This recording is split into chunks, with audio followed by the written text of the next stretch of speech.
پہلے تو ہم ان کا حکم سن کر گھبرائے اور پھر خوش ہو گئے، ساتھ ہی شکریہ کہتے ہوئے دروازے کی طرف لپکے۔ یہ آپ کیا کر رہے ہیں انسپکٹر صاحب؟ اعظم شاہ نے چیخ کر کہا۔ میں جو کچھ کر رہا ہوں ٹھیک کر رہا ہوں، اور جو کچھ کیا کرتا ہوں اپنی مرضی سے کرتا ہوں۔ اب یہ بتائیں ان صاحب کو کس نے قتل کیا ہے اور کیوں؟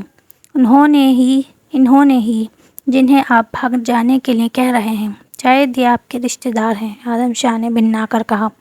کیا کہا؟ یہ قتل انہوں نے کیا ہے؟ جلالی نور نے باہر سا منہ کھولا۔ اس وقت تک ہم کمرے سے نکل چکے تھے، لیکن قدم اٹھاتے ہوئے بھی پلٹ پلٹ کر دیکھ رہے تھے۔ ایسے ہی جلالی نور کی باروب آواز گونج پیدا کر دی۔ ٹھہرو، تم نہیں جا سکتے۔ لیکن کیوں انکل؟ ابھی تو آپ ہمیں بھاگ جانے کا حکم دے رہے تھے۔ اس وقت مجھے یہ شاندار ترین اطلاع نہیں ملی تھی کہ قاتل تم ہو، اس نے پرغرور انداز میں مسکرا کر کہا۔ ہم اور قاتل؟ آپ کیسی باتیں کر رہے ہیں انکل؟ ہمیں پھانسنے کی کوشش کی جا رہی ہے۔ ہم مطالبہ کرتے ہیں کہ ہمیں اپنے وکیل کو بلانے کی اجازت دی جائے۔ دیکھ لوں گا تمہارے وکیل کو بھی، پہلے مجھے حالات سننے دو۔ تم لوگ بالکل خاموش کھڑے رہو۔ تو اب ہم بھاگ نہیں سکتے؟ نہیں، بالکل نہیں، اس نے کہا اور بقیہ لوگوں کی طرف مڑا۔ مقتول کا نام کیا ہے؟ واردات کس طرح ہوئی؟ چشمدید گواہ کون ہے؟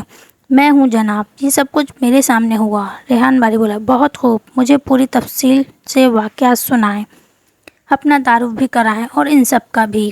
وہ تفصیل سنانے لگا۔ ہم بے چینی کی حالت میں کھڑے ہاتھ ملتے رہے۔ آخر خدا خدا کر کے اس کا بیان ختم ہوا۔ اب جلالی نور اعظم شاہ کی طرف مڑا۔ آپ بھی اپنا بیان لکھوا دیں۔ اس کے چہرے پر فتح اور کامیابی کی خوشی جھلک رہی تھی۔ جی بہتر، اعظم شاہ نے کہا اور بیان سنانے لگا۔ جلالی نور کا ماتحت نہایت تیزی سے لکھتا جا رہا تھا۔ اس کے بعد دونوں عورتوں کا بیان لیا گیا۔ آخر میں جلالی نور ان کی طرف مڑا تو طنز بھری مسکراہٹ چہرے پر ناچ رہی تھی۔ آج تو بہت برے پھنسے ہو بھائی۔ جی ہاں، ہمارا بھی یہی خیال ہے، میں بڑبڑایا۔ چلو تم بھی بیان لکھوا دو، ذرا دیکھوں تو صحیح۔ تم کیا کہتے ہو؟ شکریہ انکل، لیجئے بیان حاضر ہے، نوٹ کرائیے، میں نے کہا اور ریحان باری کی دفتر میں آمد سے لے کر اس واردات کے ہونے تک ایک بات سنا دی۔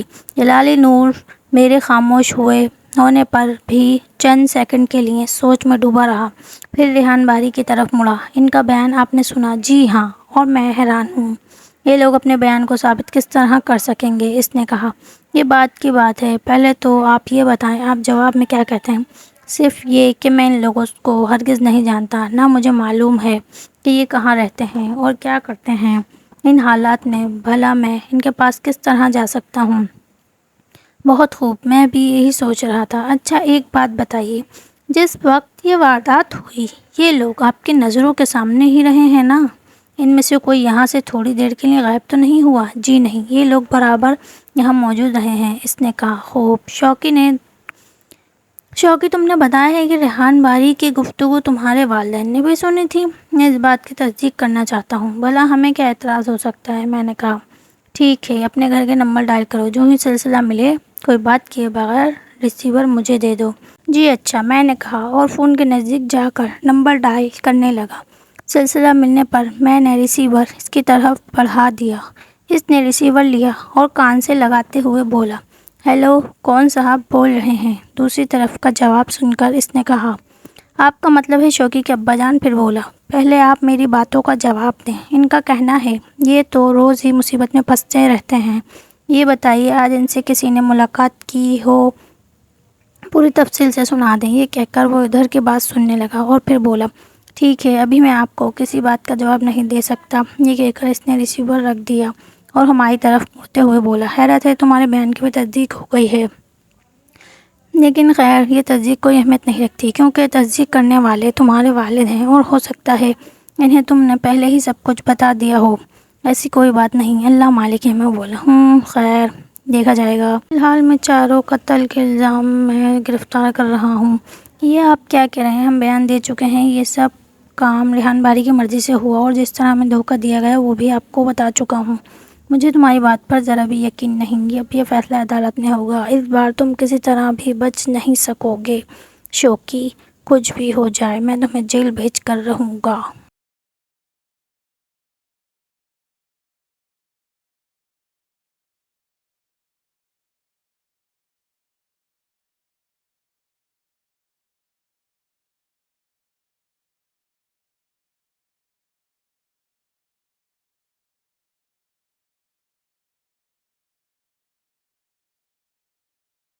آپ بھی اپنی حسرت پوری کر ہی لیں، ایسا موقع شاید آپ کو بھی نہ ملے۔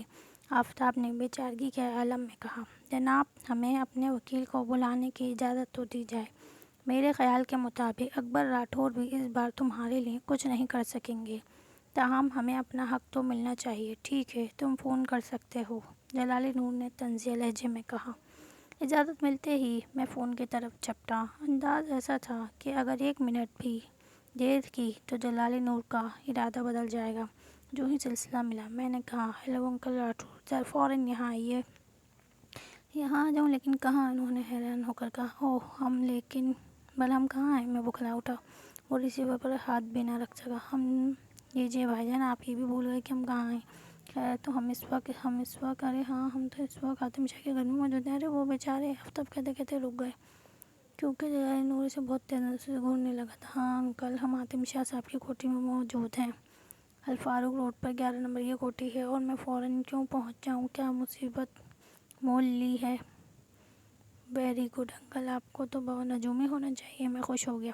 کیا مطلب؟ وہ چونکہ اس میں کوئی شک نہیں، ہم ایک عدد مصیبت مول لے چکے ہیں، اور مصیبت بھی بہت موٹی تازی۔ یہ مصیبتیں موٹی تازی کب سے ہونے لگیں؟ اکبر راٹھور حیران ہو کر بولے۔ جب سے یہ ہمارے گلے پڑنے لگی۔ میں نے کہا، اچھا خیر میں آ رہا ہوں، دیکھتا ہوں تمہارے لیے کیا کر سکتا ہوں۔ شکریہ انکل۔ میں ریسیور رکھ کر جلالی نور کی طرف مڑا۔ لیجیے انکل، ہمارے وکیل انکل آ رہے ہیں، مجھے ان کا انتظار کرنے کی ضرورت نہیں۔ جو ہی میرا کام یہاں مکمل ہوا میں تمہیں لے کر چلا جاؤں گا۔ اس نے منہ بنایا۔ تب تو ہم دعا کریں گے انکل آپ کا کام کبھی مکمل نہ ہو، ہمیشہ نامکمل ہی رہے۔ یہ کیا بکواس ہے؟